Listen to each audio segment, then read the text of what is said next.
Okay, well, we're still in the book of Matthew. I predict we'll be here for the next 37 years. All right, 37, that's the magical number. So we're in Matthew chapter 11. I'm only going to do the first 6 verses because, again, there's a lot here.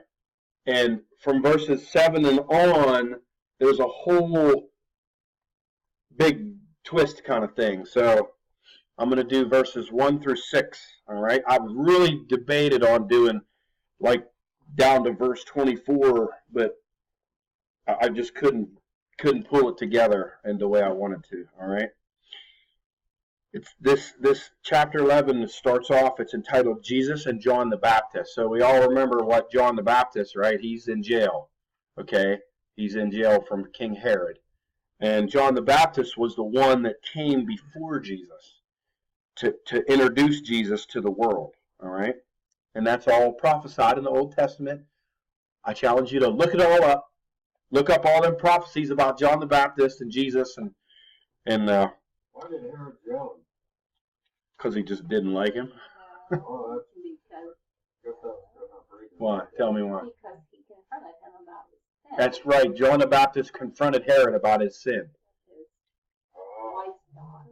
Yeah. So Herod jailed him. Okay. In verse 1, chapter 11.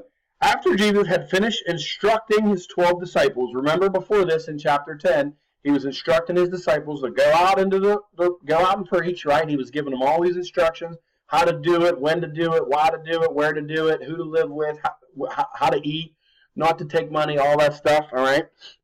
After Jesus had finished instructing his 12 disciples, he went on from there to teach and preach in the towns of Galilee, all right? When John heard in prison what the Messiah was doing, he sent his disciples to ask him, "Are you the one who was to come, or should we expect someone else?" So John is telling his disciples, go ask Jesus, is he the one that's going to come, or is there someone else going to come after Jesus? All right? It's kind of confusing, isn't it? That's a little bit confusing to me. So Jesus replied to John's disciples, "Go back and report to John what you hear and see. The blind receive sight, the lame walk, those who have leprosy are cleansed, the deaf hear, the dead are raised, and the good news is proclaimed to the poor.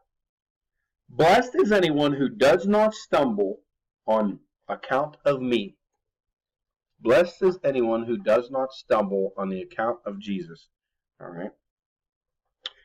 Here we can see Jesus finishing his instructions to his disciples. Some people believe that this last little section of the first section of chapter 11 should be attached to the end of chapter 10, because Jesus is dealing with his disciples, and now he's just finishing up that, all right? So he's sending his disciples off, and now Jesus is going after his disciples. So if you want to think about it real plainly, the disciples are going out and teaching and preaching, and Jesus is waiting, because they're kind of like they're post-Jesus into these towns. The disciples are going out, but then after they're kind of moving on, then Jesus is bringing up the rear. He's coming in after them, all right? He's sweeping up the mess. Not sweeping up the mess, but he's finishing the job. They're like, they're getting everybody ready, and he's coming and finishing up the job, okay? Instructing his disciples, and again departing from them to go and preach. Now, John the Baptist was in prison, and he sent his own disciples to Jesus to ask Jesus if he is the Messiah. This is something I find odd. We know that John the Baptist was there when the Holy Spirit descended upon Jesus. And John the Baptist knew who Jesus was. John was who to Jesus on this earth? Who was he? He was his cousin. John the Baptist was Jesus' cousin. All right? We all have cousins. We all usually know our cousins pretty well. So, all right, John the Baptist was there when the Holy Spirit descended upon Jesus. John the Baptist knew who he was.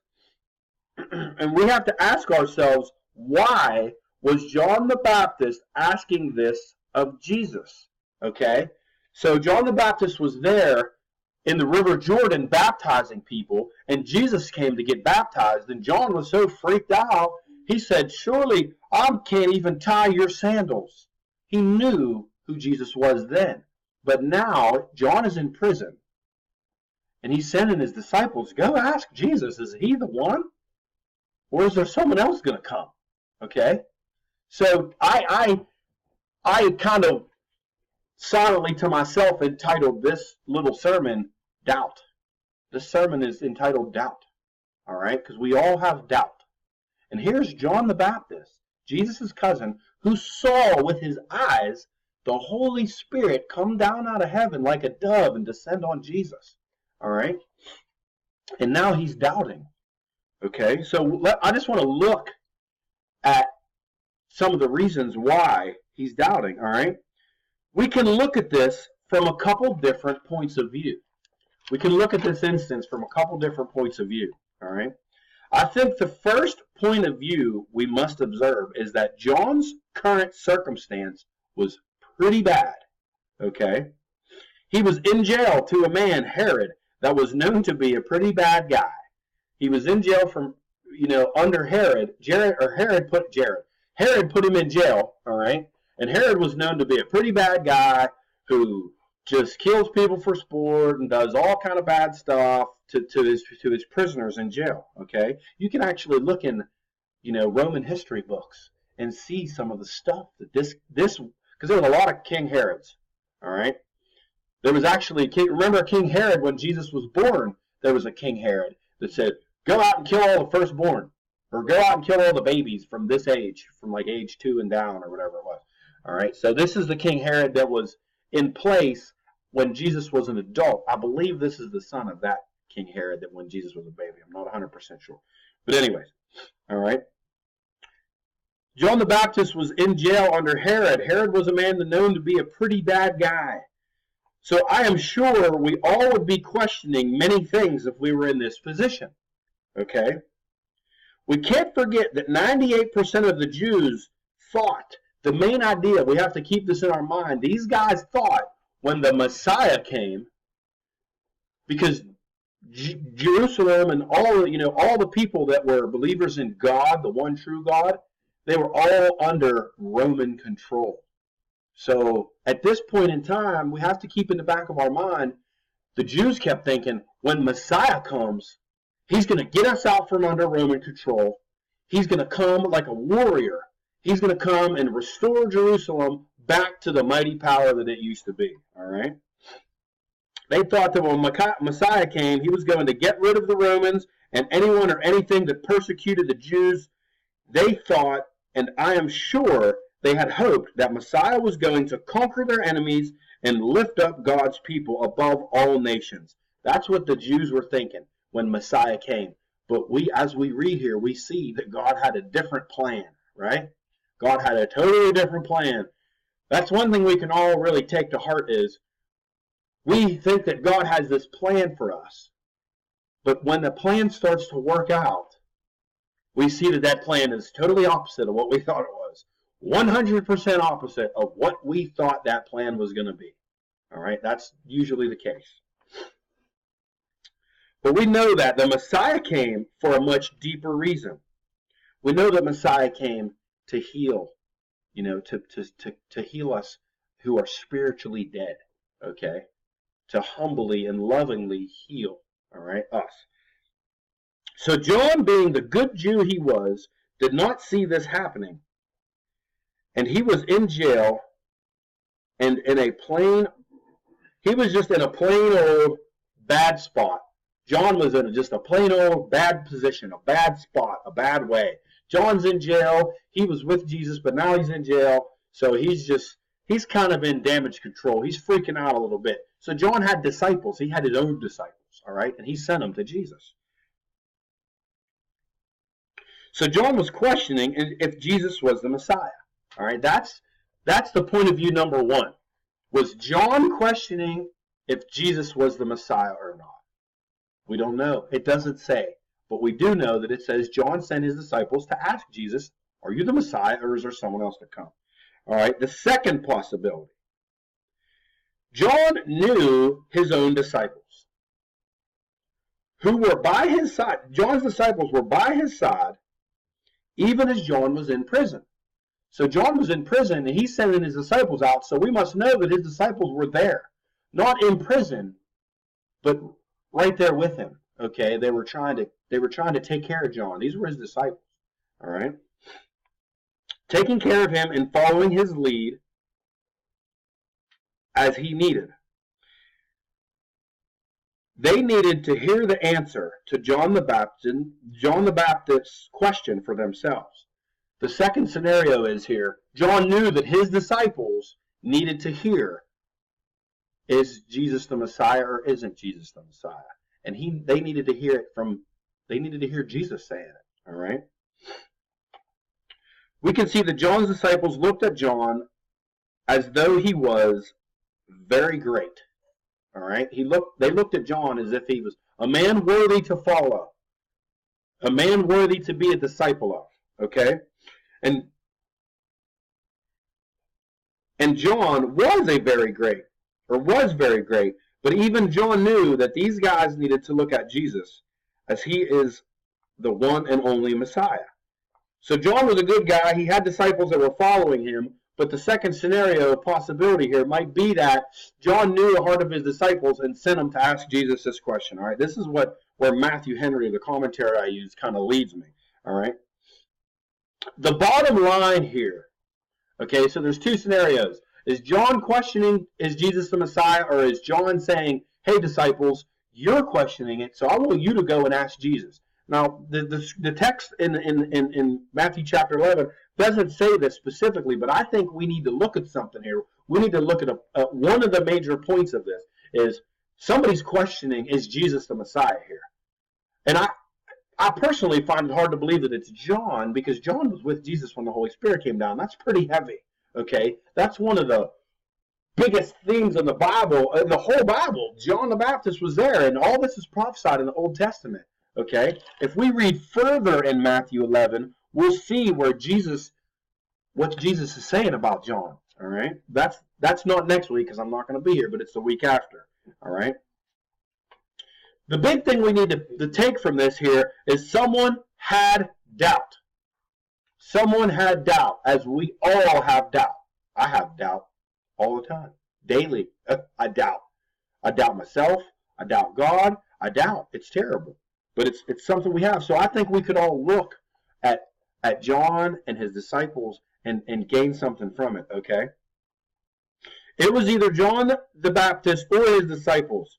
We may never know which one, but we need to see that even men who have seen the Messiah Jesus with their own two eyes can doubt. Now, if John the Baptist was in the River Jordan baptizing people, and he had disciples that were with him in prison, don't you think they were there with him at the River Jordan? Don't you think they may have witnessed some of this too? All right? These guys saw Jesus, heard Jesus, was hanging around Jesus, and they had doubt. They're asking him, are you the Messiah? They're questioning what they saw and hear. Okay? So these guys were there. We weren't there. So we can have doubt too. But we need to get over our doubt. All right? We can all doubt. Doubt can be a powerful force in our lives. But we see in verses 5 and 6 what Jesus is telling them to go back and tell John. Everything that he's telling them to go back and tell John are things that were prophesied in the Old Testament. Everything he says right here in verses 5 and 6. Where's it at? All right.